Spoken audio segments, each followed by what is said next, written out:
4 point बना दिया। पहला पॉइंट शॉर्ट में ही लिखा हमने, ठीक है। तो सौर ऊर्जा का पहला पॉइंट क्या जा रहा, सौर ऊर्जा बोलते किसको, सबसे पहले क्या अपन कोई भी ऊर्जा निकालो तो उसकी क्या निकालो, डेफिनेशन, ठीक है। सबसे पहला पॉइंट वही काम करेगा।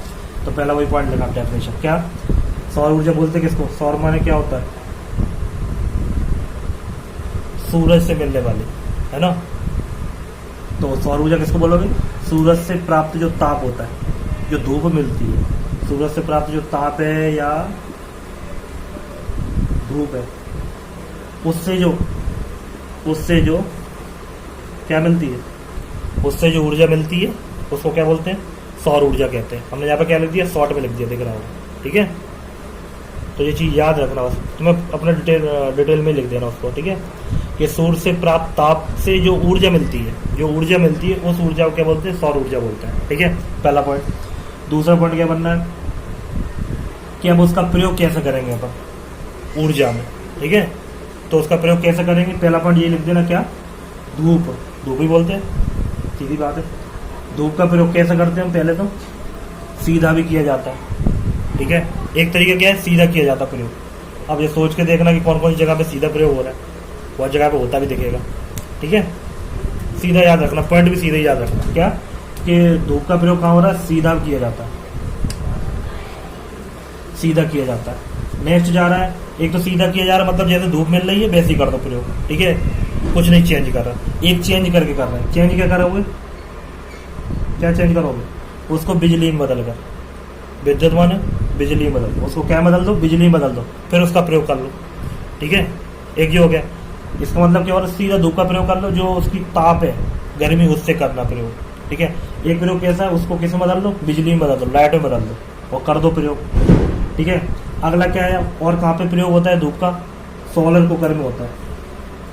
कहाँ पे, सोलर कुकर में, किसके लिए, खाना पकाने के लिए, सोलर कुकर में खाना पकाने के लिए, ठीक है। अगला लिए सौर पैनल, जो अपन कल बात कर रहे, सोलर प्लेट बात कर रहे थे, ठीक है। बोलते क्या है उसको, उन प्लेट्स को सौर पैनल बोलते हैं, हमने प्लेट भी लिख दिया, ठीक है। सौर पैनल में भी प्रयोग होता है किसका, सौर ऊर्जा हो, किस काम के लिए, बिजली बनाने के लिए, ठीक है। तो ये पहली आइटम होगी, कौन सी वाली होगी, ये सौर ऊर्जा वाली होगी।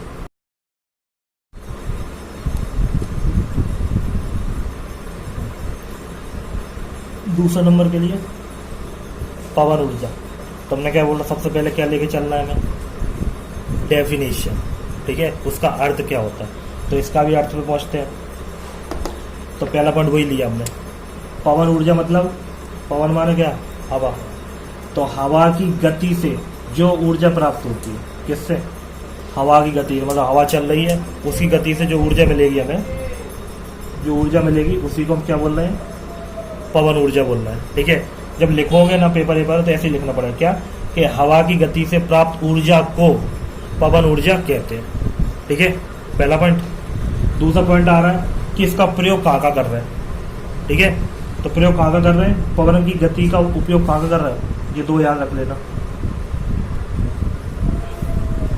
कृषि और परिवहन में। कृषि माने खेती में, और परिवहन माने, परिवहन पर बोल सकते हैं यातायात, यातायात समझ रहे, हाँ, आवन जावन में, आवन जावन मतलब कोई भी वाहन उस प्रकार का होता होगा। और ये कब की बात हो रही है, अभी की नहीं हो रही, ये प्राचीन काल की बात हो रही है। प्राचीन काल मतलब बहुत पुरानी बात, जब ये बसें नहीं चलती होंगी, ये बताया जा रहा है कि तब से हमें किसका, पवन की गति का प्रयोग करते चले जा रहे हैं, ठीक है। परिवहन मतलब हवा चलती तो कोई भी अपना वाहन होगा वो उसको स्पीड नहीं देनी पड़ेगी, अपना स्पीड मिलती है ना। अब चलता हुआ कोई वाहन हमें तो याद नहीं है, कोई कौन सा वाहन चलता था ऐसे, तो याद रखना डायरेक्ट, ठीक है, कि पवन की गति का प्रयोग कहाँ कर रहे हो, कृषि में कर रहे हो और यातायात में या परिवहन में, ठीक है। कृषि परिवहन कहाँ, पहले मैंने वो शब्द नहीं लिखा, ऐसे लिख सकते थे कि पवन की गति का प्रयोग हम पहले से करते चले आ रहे हैं, जिसका प्रयोग हम कृषि में और परिवहन में करते थे, ठीक है। नया, नया देखो, नया मतलब आज का, वर्तमान में आज की बात हो रही। अब आज जो भी है पवन ऊर्जा, पवन की ऊर्जा से कितनी बिजली उत्पन्न की जा रही है, बिजली, इतनी बिजली लगभग उत्पन्न की जाती है, 1340 मेगावाट, ठीक है। 1340 याद ना रहे, 1300 तो याद रहेगा, 40 का हटा दो, अप्रोक्स चलाते लगभग, क्या बोल देना 1300 मेगावाट बिजली उत्पन्न किससे होती है? पवन की गति से, ठीक है, पवन ऊर्जा के द्वारा, ठीक है। कितनी बिजली प्राप्त होगी? 1340 मेगावाट, ठीक है। फिक्स नहीं, कम ज़्यादा हो सकता है, तो हमने 1300 लगभग बोल दिया, लगभग 1300 बोल देना, ठीक है, नहीं रहता याद, ठीक है। अब अगला क्वेश्चन आ रहा है कि पवन ऊर्जा कहाँ से सबसे ज़्यादा प्राप्त होगी, किस जगह पे सबसे ज़्यादा प्राप्त होगी? तो वो जगह कौन सी होगी? जहाँ हवा तेज चलेगी। कल ही बोला था, कहाँ हवा तेज जहाँ चलती? समुद्र के किनारे। तो वही सब लिखा, देखो उत्पादन क्षेत्र कहाँ है? उत्पादन मतलब जहाँ पैदा होगी कौन सी ऊर्जा? पवन ऊर्जा। वो जगह कौन सी है? वो जगह है समुद्र तटीय क्षेत्र, मतलब समुद्र के किनारे वाले क्षेत्र। जहाँ हवा ज़्यादा होगी वहाँ पे पवन ऊर्जा का उत्पादन भी ज़्यादा होगा, ठीक है, फिक्स। और अगला हमने अपनी तरफ से ऐसे लिख दिया, जब पॉइंट कम पढ़े हैं, भूल जाते कुछ, तो ये यूज कर लेना। क्या कि पवन ऊर्जा कहाँ से मिल रही है? कि पवन चक्की के द्वारा अपन पवन ऊर्जा प्राप्त करते हैं। पवन चक्की के द्वारा भी बिजली बनती है, पता ही है ना। तीसरा नंबर लिया बायोगैस। अब फिर से वही वाली बात आ गई, कौन सी वाली? Heading, definition. बायोगैस की डेफिनेशन क्या कि कहाँ से मिलती है, तो वही हमने लिया, क्या कहाँ कहाँ से मिलती है? कृषि, वन, पशु और उद्योग, ठीक है।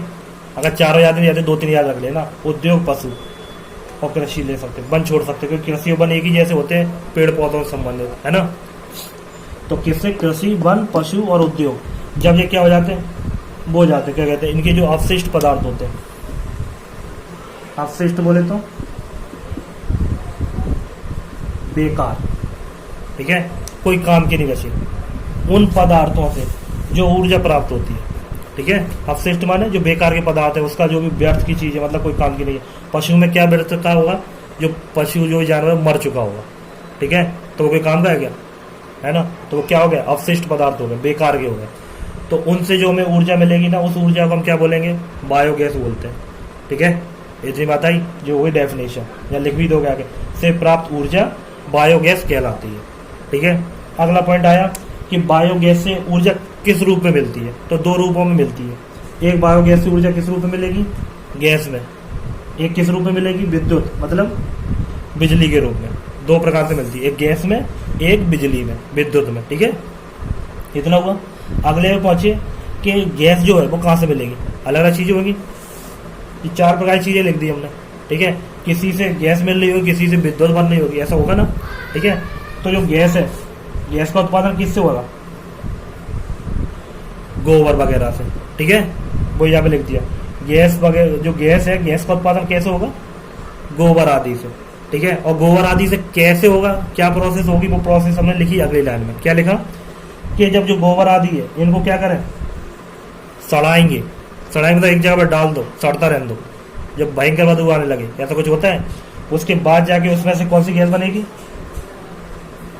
मीथेन गैस बनेगी उसमें से, ठीक है। गैस का नाम याद रख रहे हैं, तुम गैस अकेला याद रख लेना। क्या कि गैस का उत्पादन गोबर से होता है। कैसे होता है? कि हम गोबर को जब सड़ाएंगे तो उसमें से गैस निकलेगी। अगर याद रह पाए तो लिख देना, उसमें से मीथेन गैस निकलेगी, ठीक है। इतना हुआ। लास्ट पॉइंट बचता है गैस की तारीफ में, जो गैस निकली उसकी तारीफ। देखो लाइन से चल रहा, यहाँ से गैस चालू, यहाँ से गैस चालू हुआ, ये भी गैस का पॉइंट, ये भी गैस का पॉइंट है। यहाँ क्या बोल रहे हैं? जो गैस निकलेगी वो कैसी होगी? वह सस्ती होगी, और गैसों की अपेक्षा क्या होगी? सस्ती होगी। मतलब खरीदोगे तो सस्ती पड़ेगी, और सस्ती पड़ेगी। सस्ती तो वो तो ठीक है, एक मेन उसका फायदा क्या है? वो क्या नहीं करेगी? वो प्रदूषण नहीं करेगी। सबसे मेन फायदा ये होता है, क्योंकि कोई भी चीज़ अपन यूज कर रहा है जो अपने काम की है, अपने फायदे की है, तो उसमें ये देखना जरूरी होता है पहले कि वो प्रदूषण कितना कर रही है ना। उसी के ऊपर सब डिपेंड होता है, प्रदूषण नहीं करना चाहिए। तो ये गैस कैसी होती है? सस्ती होती है, और इससे कोई भी प्रदूषण नहीं होता, बिल्कुल ही प्रदूषण नहीं होता, ना के बराबर है, ठीक है। देखिए तीसरी बात कौन सा आया? चौथा नंबर, भूतापीय ऊर्जा, ठीक है। तो उसके नाम पे ही अर्थ छुपा है, और डेफिनेशन भी लिखनी है। भू माने भूमि, धरती। ताप माने ताप या गर्मी से, ठीक है। और ऊर्जा माने ऊर्जा। तो वो यहाँ पे लिखा है क्या कि पृथ्वी का आंतरिक भाग कैसा है, गर्म है। आंतरिक माने नीचे का भाग गर्म है, और इस भाग से, कौन से भाग से, आंतरिक भाग से जो ऊर्जा मिलेगी उस ऊर्जा को क्या बोलेंगे, भूतापीय ऊर्जा। या कुल मिलाकर क्या कहोगे, जो धरती से जो गर्मी होती है उस गर्मी से जो हमें ऊर्जा मिलेगी उस ऊर्जा को क्या बोलोगे, भूतापीय ऊर्जा। ठीक है, ये क्या होगी, ये होगी परिभाषा होगी इसकी। ठीक है, अगला पॉइंट आया जी मिले ही कहाँ से, मतलब किस चीज़ से बनाई जाएगी। और तो ये इसका मुख्य स्रोत क्या है, मतलब मुख्य साधन जहाँ से जो मिलेगी वो है जलाशय। जलाशय जहाँ पानी भरा हुआ होता है, ठीक है, उसको जलाशय बोल रहे हैं। ठीक है, तो ये ऊर्जा किस पर निर्भर रहती है, उस जलाशय पर निर्भर रहती है। केवल फिक्स याद रखना है एक इसमें भूतापीय में कि ये किस पर निर्भर है, जिससे कोई भी ऊर्जा निकालोगे ऊर्जा के लिए क्या चाहिए तुम्हें, जलाशय चाहिए। ठीक है, जलाशय अनिवार्य है, और ये जलाशय के बाद ही ये सब पॉइंट जलाशय पे डिपेंड है। ठीक है, जलाशय अनिवार्य है। अब आगे यूज किया हमने कि भारत में जलाशय कितने, कोई मतलब का पॉइंट नहीं है, फिर भी लिख दिया। क्यों, क्योंकि ये जलाशय का पॉइंट जो भी है क्या बोल दिया कि भारत में करीब 340 जलाशय है। जितने ज्यादा जलाशय होंगे भूतापीय ऊर्जा उतनी ज्यादा मिल सकती है ना। ऐसे ही तो हो रहा है एक तरह से, पानी जहाँ इकट्ठा होता है उसको जलाशय बोलते हैं। ठीक है, तो पानी ऐसे कितनी जगह है, 340 है करीब। ठीक है, करीब, तो जितनी ज्यादा होंगी उतना ज्यादा भूतापीय ऊर्जा बनेगी, सीधी सी बात है। ठीक है, इतना हुआ। नेक्स्ट क्या जा रहा है, वो जगह बता दी। अभी तो केवल इतना बोला, अब जगह बताएं। जगह क्या बोली, विद्युत उत्पादन के लिए हिमाचल और पश्चिमी समुद्र तक। ठीक है, इतना हुआ। ठीक है, जो विद्युत उत्पादन हो रहा किससे, भूतापीय ऊर्जा से। जो विद्युत या बिजली बननी है वो कहाँ बननी है, हिमाचल में और पश्चिमी समुद्री तट के किनारे। ठीक है, तो इस प्रकार से भूतापीय ऊर्जा होगी। इसके ज्यादा पॉइंट नहीं है।